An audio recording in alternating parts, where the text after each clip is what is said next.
Right. So, week 7. Wow, week 7. Just let that sink in for a minute that we're at week 7 here. Now, I'm recording in week 6, and actually, I'm recording right before you submit your develop one. So, I'm interested, anxious, excited to see what you create. But I'm kind of curious about something I'm going to ask you about this week. Okay, so, but what we have first this week is our JavaScript, the weird parts. And I was looking at it to see what, just to review, because the one thing I did over the summer that I don't have time to do now is to go through the lectures again. Although I'd like to, because they're just, to me, so good, right? That's just my opinion. And actually, maybe right here you could give me, yeah, because you should be taking a few notes in your notes document. Like, what's been your like, do you feel like you've gotten a lot out of JavaScript, the weird parts? Because this week is one of those just need to understand, types, dynamic typing in JavaScript. Very different than most other languages out there, and can be both a hindrance and for some people, feel it can be an advantage, right? But it definitely is important to understand what dynamic typing is, and then talks about the primitive types and then operators and associativity. This gets a little bit in the weeds, this series of lectures. I think it took me until the second time through to really start going, oh, I get it. Okay. And coercion, right? When you have, you're trying to understand the value, and it coerces it forces it into something else based on the comparison that you're doing. But this idea of precedence and associativity, coming from a math background, that should be fairly, if you don't have a math background, that'll be, but most people, even though we don't talk about precedence, we generally understand it because of somewhere in math where somebody explained it to us. But the idea of operators and how operators are just basically functions, but they're just written differently, right? So I just, again, this is one of those, and then ending with default values, because you're going to see this. This is really good to introduce here, because we're going to see this in our next, after we finish this develop section. So just a really good thing to go through here. And again, what I want on your notes, and I just did this so I organized my thoughts, right? So is I want you to put under week 7, right, is the idea of, what is your feedback so far on JavaScript, the weird parts, okay? And I was just saying what sections we're doing.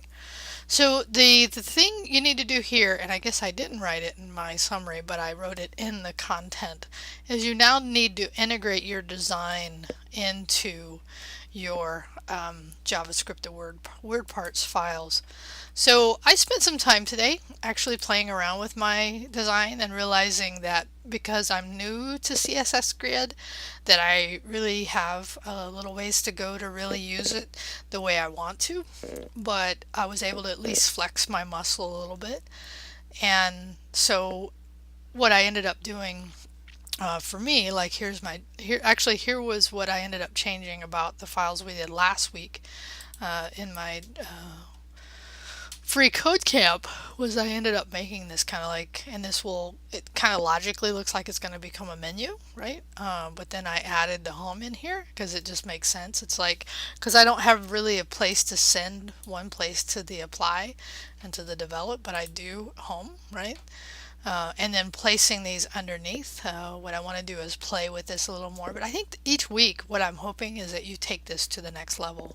So what I did here, and I'm not completely happy with the output, I need to play a little bit, but it's enough to show you, is in here I integrated, and you really want this, you want to have some type of consistency, right? So in this case, my consistency, because that's the idea of design, is you don't want to, even though this color, and this is what I'm going to work on, it's way too much. I'm going to actually wrap that in a white like I did in my practice files. But I was like, okay, it's enough to show them with for now so I can at least get the video done. So what you need to do is take whatever design you've implemented and then implement it through your all of your learn files, okay? So, and I would say to you, because most of you got this, you seem to, and also it was a way to make me to see kind of your HTML and CSS skills a little bit, because you did not have to use the flex box. And I said this before, that some of you use what I had chosen, and I'd hoped that you would have chosen your own. So I definitely want to still encourage you to do that. But you want to implement something right through here. So back to here. So that's the thing in here, right? So is that make sure you don't have to put this in your My Notes markdown file, but make sure you do implement a design through your files. Okay, so since we're heading into our week of last development task, moving on to coffee run, I'm actually thinking, because here's the coffee run output. Okay, so this is, and it looks deceiving. It's basically the idea of somebody in a coffee truck capturing orders, right, of the coffee order itself. Who did it? Who is the order for? What are they ordering? And then when you submit it, it actually shows up on the pending. So it's deceiving from its front end or what it looks like, but what it's doing on the back end is really it's more involved, and you'll see that definitely when we get into the code. So what I'm considering doing is, in addition to having the commits, is actually having you document the coffee run as we create it, because I think that would be beneficial, because there's more moving parts on the coffee run.